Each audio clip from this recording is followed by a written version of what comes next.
शेतजमिनीच्या वादातून मारहाण, रिसोड पोलिसांत तक्रार। रिसोड तालुक्यातील मांडवा येथे शेतजमिनीच्या हद्दीच्या वादातून मारहाणीची घटना घडल्याची तक्रार पोलीस स्टेशन रिसोड येथे दाखल करण्यात आली आहे।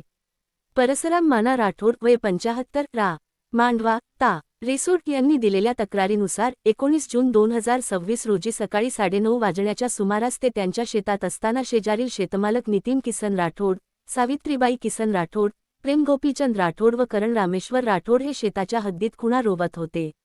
याबाबत विचारणा केल्यावर नितीन राठोड यांनी त्यांना थापट बुक्क्यांनी मारहाण करून ढकलाढकली केल्याचा आरोप तक्रारीत करण्यात आला आहे। तसेच परसराम राठोड यांची सून अंजली भागवत राठोड यांनाही प्रेम राठोड यांनी ढकलाढकली केल्याचे तक्रारीत नमूद करण्यात आले आहे। यावेळी संबंधितांनी शिवीगाळ करून जीवे मारण्याची धमकी दिल्याचाही आरोप करण्यात आला आहे। या प्रकरणी परसराम राठोड यांनी रिसोड पोलीस स्टेशनमध्ये अदखलपात्र NCR अहवाल नोंदवून कायदेशीर कारवाईची मागणी केली आहे। पुढील तपास पोलीस करीत आहेत। आपल्या परिसरातील बातम्या पाहण्यासाठी बघत रहा नेत्रा न्यूज 2020।